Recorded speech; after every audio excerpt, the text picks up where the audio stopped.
Assalamualaikum warahmatullahi wabarakatuh, sahabat curhatizen. Oke sahabat semuanya, pada kesempatan kali ini kita akan mengambil pelajaran dari apa yang dialami oleh Bapak Tarno. Kita tahu Bapak Tarno ini adalah seorang pesulap ya, yang mana dulu pesulap di daerahnya, kemudian mengikuti ajang kompetisi The Master, dan ternyata bisa meraih gelar The Traditional Magician ya.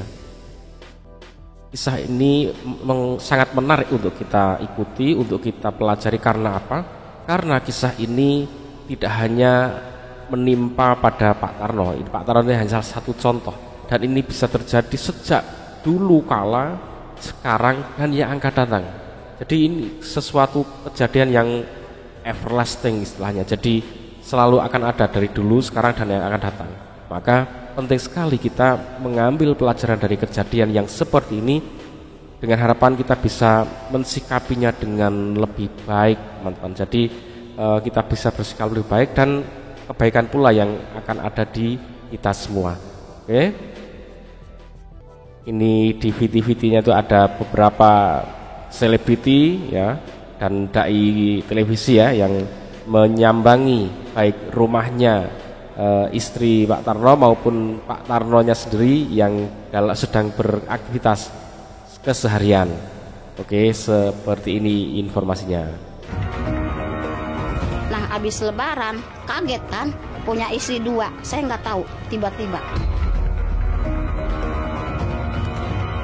saya nggak suka, nggak ridho, anak-anak lagi nggak suka, nggak ridho.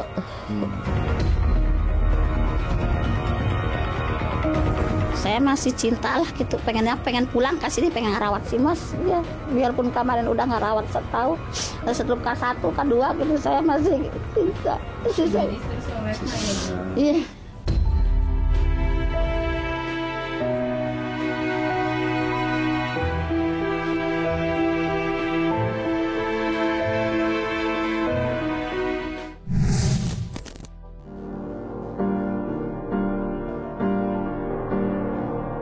Usai sempat terkubur dalam memori, kisah pilu perjuangan Pak Tarno menyambung hidup, lagi-lagi membawa kabar yang mengiris hati.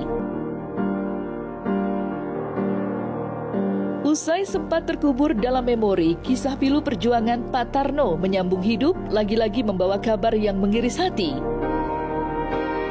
Pasalnya, tak banyak yang tahu jika Pak Tarno masih saja berjualan di bawah teriknya matahari, walaupun sudah mendapatkan penolakan keras dari sang buah hati.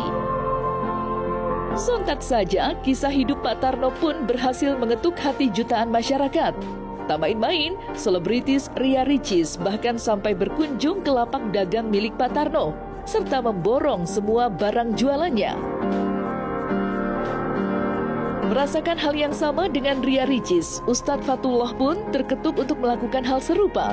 Namun yang berbeda, Ustadz Fatullah memilih untuk menyambangi kediaman istri pertama Pak Tarno. Baik, secara sekilas kisahnya seperti ini ya. Jadi Bapak Tarno ini seorang komedian di daerahnya ya, kemudian mengikuti ajang kontestasi lomba The Master, dan ternyata berhasil meraih gelar The Traditional Magician. Tentunya dari sini menjadi artis ya Pak Tarno ini. Nah, kita tahu kalau udah menjadi artis, kehidupannya ya udah kehidupannya berbeda dengan sebelumnya, kehidupan keartisan.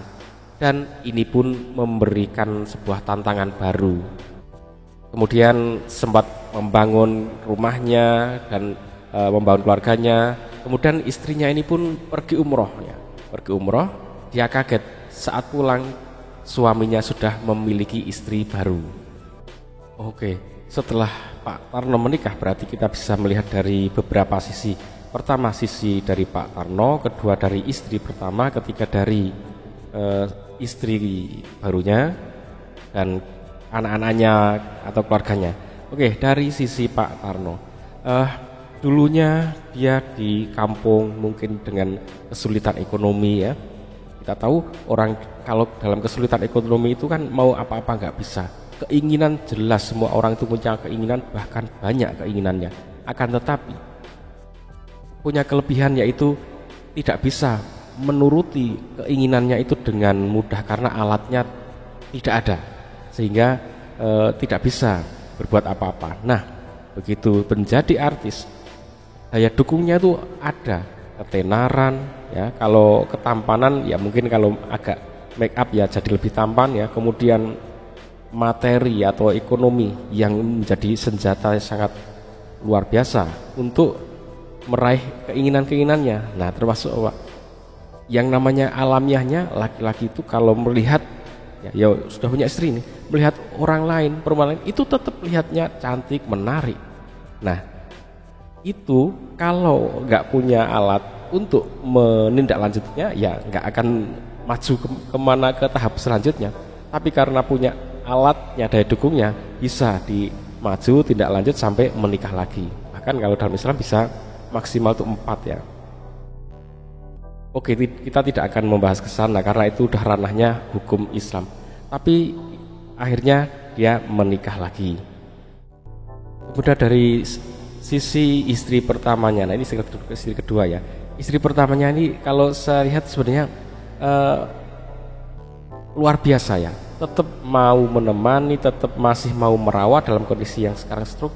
Kemudian masih mau menerima apa adanya.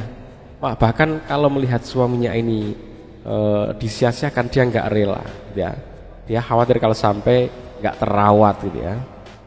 Sebenarnya yang kayak gini yang dicari, yang sangat susah untuk bisa didapatkan tuh yang benar-benar menemani dari awal sampai akhir.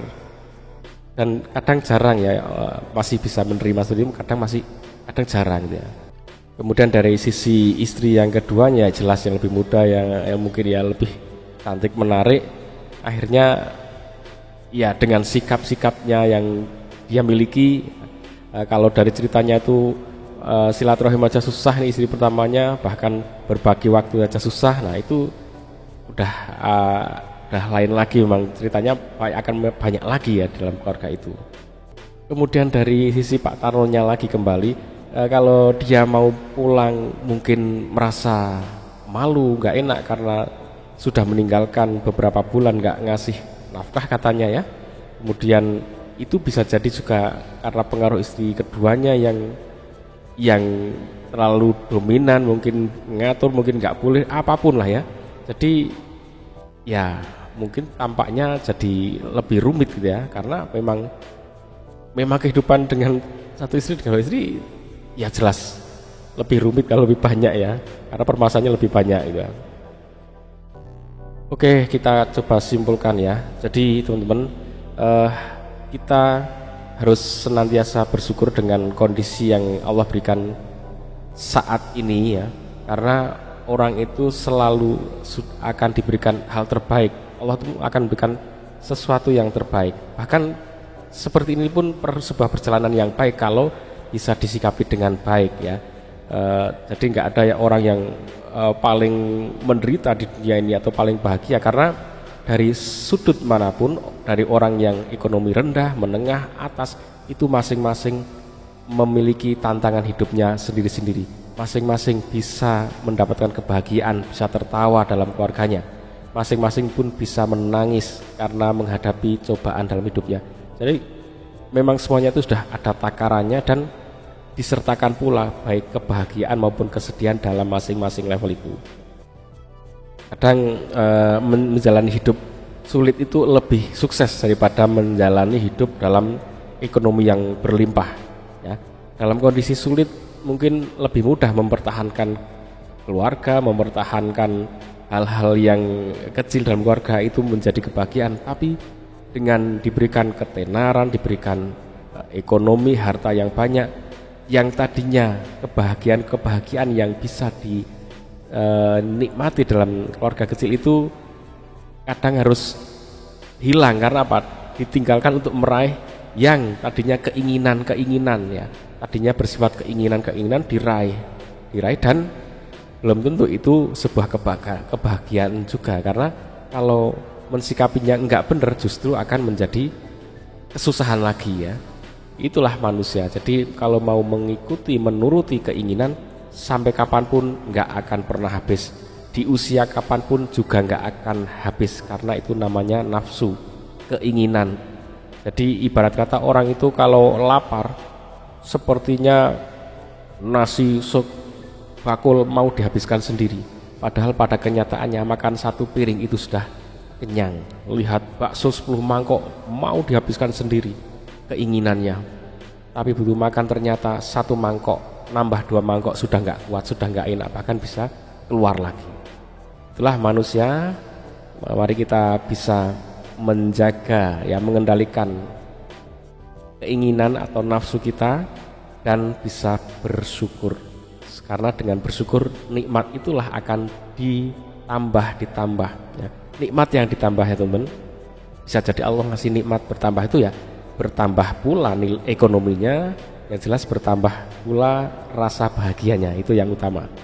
Rasa bahagia tambah, mungkin nilai ekonominya biasa sedang saja atau tidak bertambah, atau bahkan ekonomi turun tapi tetap bahagia, atau ekonomi naik jauh lebih bahagia karena landasannya adalah rasa syukur kepada Allah Subhanahu wa taala.